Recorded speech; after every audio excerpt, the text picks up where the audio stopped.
Hello students, आज मैं आप सभी को कक्षा 12 हिंदी के संस्कृत दिग्दर्शिका से लिया गया जातक कथा को पढ़ाऊंगी, जो उल्लूक जातकम जिसका शीर्षक है। जातक कथा का मतलब होता है जन्म की कथा। इसमें उल्लू जाति के, मौर जाति के जन्म का वर्णन है, जो जातकावली से लिया गया है। ये बहुत सुंदर है। अतीते प्रथम कल्पे, अतीत उल्लूक जातकम माने उल्लू जाति के। अतीते प्रथम कल्पे, अतीत प्राचीन काल के प्रथम कल्प में जना मनुष्यों ने एकम अभिरूपम, एक सुंदर, अत्यधिक सुंदर, सौभाग्य प्राप्तम, सौभाग्यशाली, सर्व आकार परिपूर्णम, सभी शुभ गुणों से युक्त पुरुष को राजानम अकुर्वन, राजा बनाया।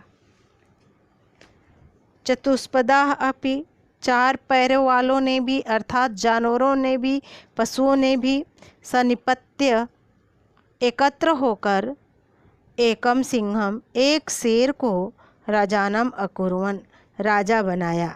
ततः शकुनी गड़ा, उसके पश्चात पक्षियों ने, शकुनी माने होता है पक्षी, गड़ा माने समूह, पक्षियों के समूह ने भी हिमवत प्रदेशे, हिमालय प्रांत के एकस्मिन पसाड़े सन्निपत, एक पसाड़ के खंड पे अर्थात शिलातल पर सन्निपत्य एकत्रित होकर के कहा, मनुष्येषु, मनुष्यों में राजा प्रज्ञायते, राजा जाना जाता है। तथा चतुष्पदेषु च, और चार पैरों आलू में भी अर्थात पशुओं में भी, अस्माकम पुरंतरे, हमारे मध्य, पुरंतर माने मध्य में, हमारे मध्य में राजा न अस्ति, राजा नहीं है। अराजको वासे नाम न वर्तते, राजा के बिना रहना ठीक नहीं है।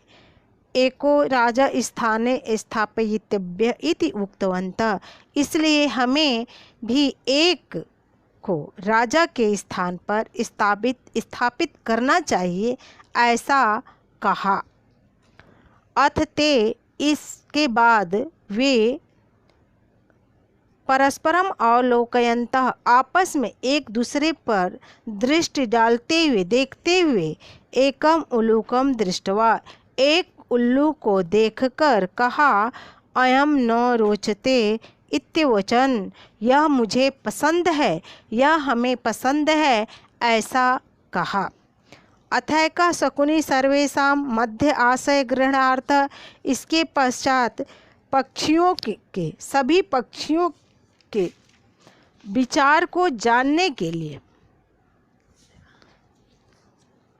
विचार को जानने के लिए त्रिकृत्वम आश्रयावत, 3 बार घोषणा किया। ततः एक काका उत्ताय, उसके बाद एक कौवा उठकर बोला, तिष्ठ तावत, ठहरो, अस एतस्मिन् राज्याभिषेक काले, इस समय, इसके राज्याभिषेक के समय ही, अर्थात इस अतीव प्रसन्नता के अवसर पर भी, एवं रूपम मुखम, इसका मुख्य ऐसा है, क्रुद्धस्य च कीदृशं भविष्यति, जब ये क्रोधित होगा, क्रुद्धस्य, जब क्रोधित होगा तो कीदृशं भविष्यति, तो कैसा होगा। अनेन ही निश्चय ही क्रोधेन अवलोकिता, क्रोधित होते हुए देखे जाने पर, जब यह हमें क्रोध से देखेगा, क्रोधपूर्वक, तो वयम, हम सभी, तप्त कटाहे, जलती हुई कड़ाही में, प्रचिताप्स, फेंकी हुए तिलों की तरह, तत्रैव धड़क्ष्यामा, वहीं जलकर भस्म हो जाएंगे। ईदृशो राजा मह्यम न रोचते, इसलिए ऐसा राजा हमें अच्छा नहीं लगता। इत्याह, इस प्रकार उसने कहा। न मे रोचते भद्रम उल्कस्य अभिषेचनम अक्रुद्धस्य मुखम पश्यम कथम क्रुद्धो भविष्यति। कह रहा है कि तुम लोग हे सज्जनों, हे पशु पक्षियों के समूह, न में रोचते भद्रम, मुझे इसका राजा, उल्लू को राजा बनाना मुझे ठीक नहीं लगता। उल्कस अभिषेचनम, उल्लू का राजा बनाना हे सज्जनों मुझे अच्छा नहीं लगता। अक्रुद्धस्य मुखम पश्यम, बिना क्रोधित हुए इसका मुख को देखो कि कितना भयावह है। कथम क्रुद्धो भविष्यति, और जब यह क्रुद्ध होने पर कैसा भयावह दिखाई देगा। अर्थात बिना क्रोधित हुए भी यह भयावह दिखता है, तो जब क्रोधित होगा तो किस प्रकार दिखाई देगा।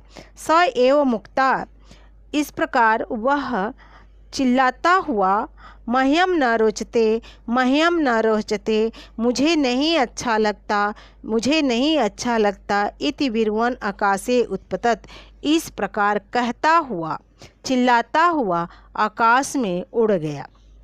उल्लू को अपि, उल्लू भी उठकर एवं अवधावत, उसका पीछा किया।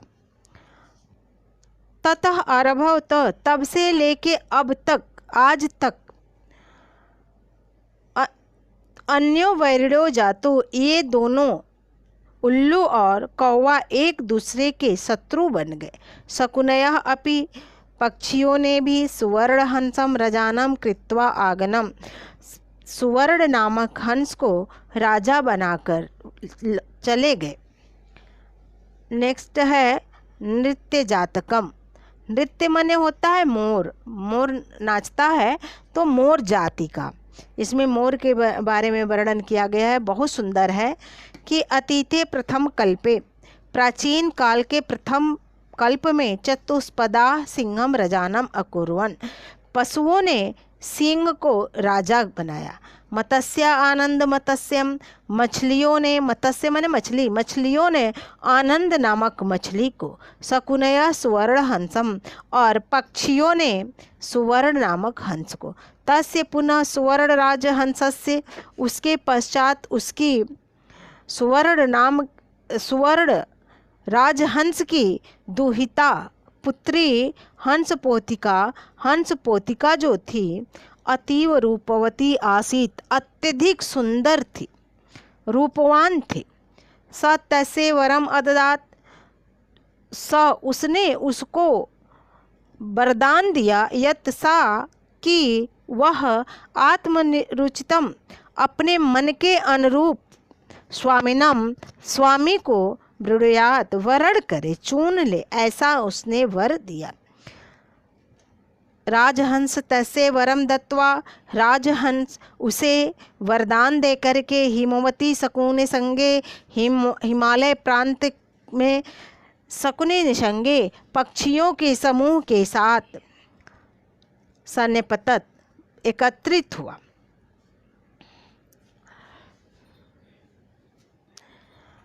हंसराज आत्मना चित्तरुचितम, अपने मन के अनुरूप, स्वामिकम, स्वामी को आगत, ब्रूयात, आकर वरण करे, चुने। इति दुहितरम आदिदेश, ऐसा उन्होंने दुहिता पुत्री को आदेश दिया। सा शकुनी निसंगे, वह पक्षियों के समूह में अवलोकयंती, देखने लगी। मणिवर्ण ग्रीवम, मणि मने नीले रंग के गर्दन वाले, चित्र प्रेक्षणम, पंखों पे चित्र बने हुए, मयूरम दृष्टवा, मोर को देखकर, अयम में स्वामी को भवतु, यही हमारा स्वामी होगा, इत्यभासत, ऐसा बोली। मयूर अद्यापि तावन बल्ले न पश्यसि, उस समय अपने बल को न देखकर,